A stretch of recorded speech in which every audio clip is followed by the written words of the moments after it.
Welcome to the MHB podcast. This is Michael Bond, and welcome to my first episode. In this episode, we are going to discuss thinking. How do we think critically? How do we determine truth? How do we formulate a worldview? Why is a worldview important to our lives? This is going to be a learning process for you and for me. I find that one of the best ways to think about something is to talk about it. So this should turn out to be a valuable dialogue for both of us. I'm going to try to keep each episode under 25 minutes. I believe we are discussing extremely important ideas, and I find that it's best to focus on one point at a time and develop it thoroughly. Along with this channel, you will also find a link to my website. The website contains a podcast player, links to various directories where this podcast is listed, a contact form that you can use to message me, a link to my Patreon page where you can support this podcast, and there is also a database of transcripts for every episode. I like to transcript each episode because it allows you to search for specific topics that I may have mentioned without having to listen back through the audio for it. On the website, you will find a search engine that allows you to comb through the archives for anything that you need.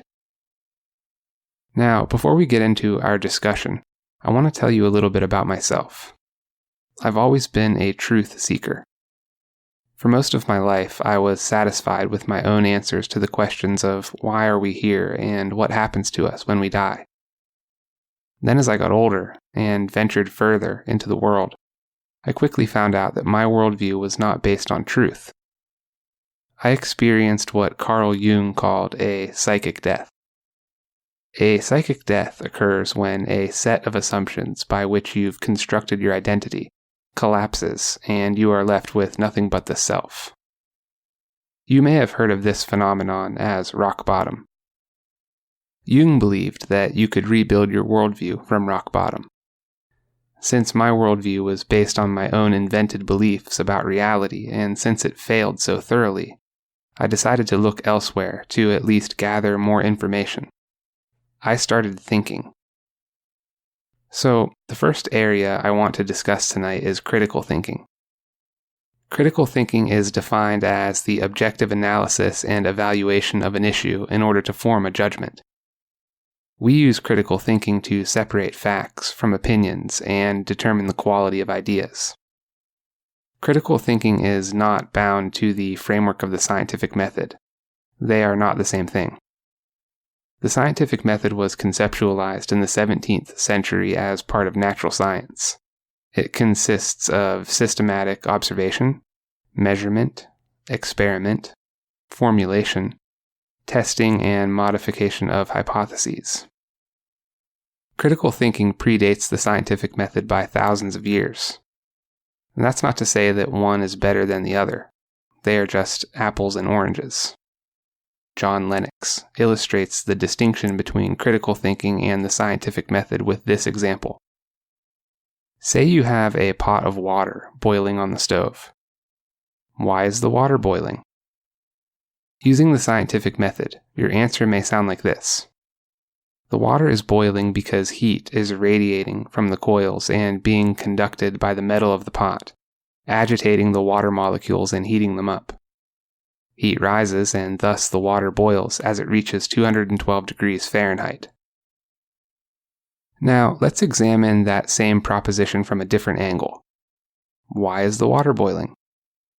Using critical thinking, your answer may sound like this. The water is boiling because I want to make a cup of tea. Both answers are equally true, but the scientific method is limited in that it can never lead you to the second answer. The laws of nature can describe the way in which an event will play out, but they cannot account for the causal agency of any given event. So, we have two different answers to the one question of why the pot of water is boiling. Both answers are equally true. Does that mean that there is more than one truth? The answer to that is no. You can have two different answers describing the same truth because there are multiple angles on that truth.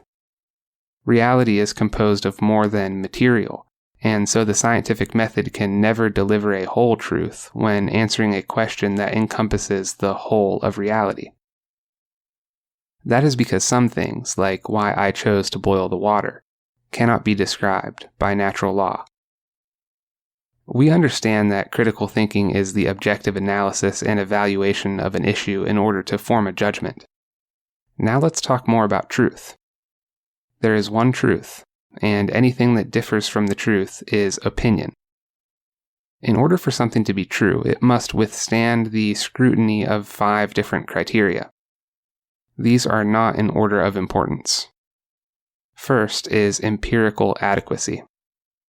Is the claim reasonable when held up against tested and proven hypotheses?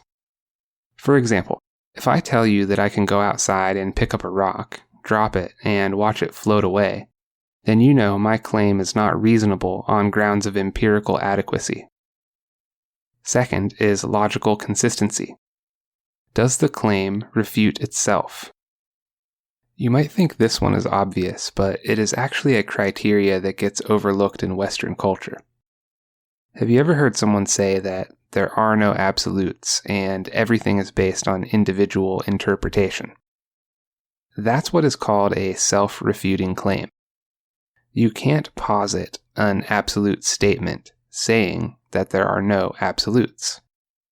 That would mean that your statement itself could not exist. That is a failure of logical consistency.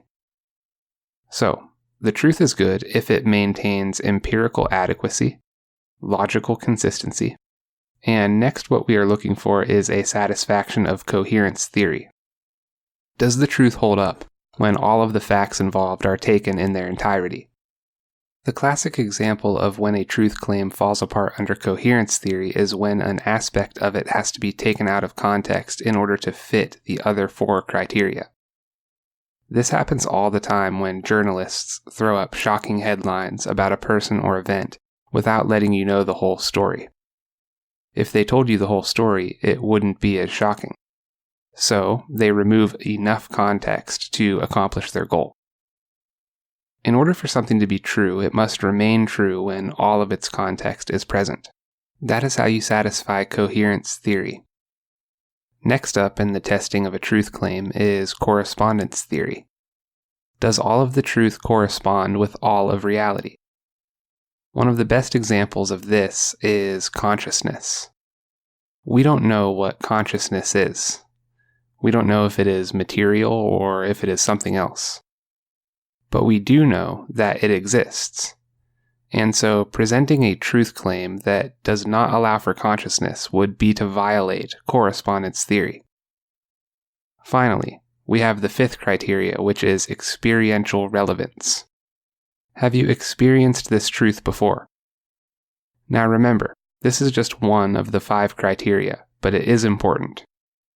Consider love. Do you love your spouse, your family, or your pet? If you do, then you've experienced love, and you know that love is real. So a truth claim that puts forward the notion that love doesn't exist, or that love is just an amalgamation of chemicals arbitrarily firing in the brain, would be in violation of experiential relevance. Empirical adequacy, logical consistency, coherence theory, correspondence theory, and experiential relevance. These 5 criteria are necessary when determining truth. Once you've determined that a truth claim is valid, then you are ready to formulate a worldview. A worldview is a system of accepted beliefs about life and reality. If you're like me, you had a worldview for most of your life without even knowing it. Everybody behaves in the world in a certain way, and that way is predicated on their worldview. If your worldview is built on valid truth claims, you will have behavioral advantages. You will be able to function in the world much easier because people will understand your perspective better since your perspective is based on reality and they live in the same reality as you do. Having a strong worldview is like having a rock that you can cling to when chaotic things happen in your life, and they will happen. You have stability and security and are less likely to suffer a Jungian psychic death or rock bottom. You can make incremental progress in all of your endeavors, knowing that you are not going to wake up one day and be obsolete or irrelevant. Developing your critical thinking skills allows you to discern truth that you can build your worldview on. What you will discover is that there is no perfect worldview, because no human being has all knowledge. However, I'm going to suggest to you that there is a worldview that fits these 5 criteria of truth far better than any other option. So at this point, you have 2 choices. You can take it on faith that I've done my homework, or you can take a break from these episodes and do the investigation for yourself. One of the wonderful things about truth is that everyone will come together around it if they exercise due diligence. I am committed to truth, and I am also committed to a free market of ideas. I believe that the truth does not need to be protected from other ideas because it will withstand its challengers. If you encounter someone who is trying to muffle your words or censor your position, you can be sure it is because their own positions are not well thought out or developed. Debate and engagement in conversation are good. If you're ready to begin this journey with me, I can tell you there is no better time than right now to focus on this. Even if you've invested the last 20 years of your life on a position that isn't true, you are better off starting from scratch than spending another minute viewing the world through a distorted lens. Group identity and tribalism are flourishing in our postmodern culture, and if you see what I see, if you feel what I feel, then you know something has gone seriously wrong. Let's do our best to determine truth and build stability on that truth. Let's have a worldview where we don't have to doubt what we believe in. If we do this, we will know that we are putting our best foot forward and that we are living the best life we can. If you find this content valuable, feel free to share it and to use it in your own studies. If you'd like to support this podcast, you can do so at www.patreon.com/Michael H. Bond. There is a link in the description. Your generosity goes a long way to promoting the growth of this enterprise and the cause of free speech. Thank you all for joining me this evening, and I will see you in the next episode.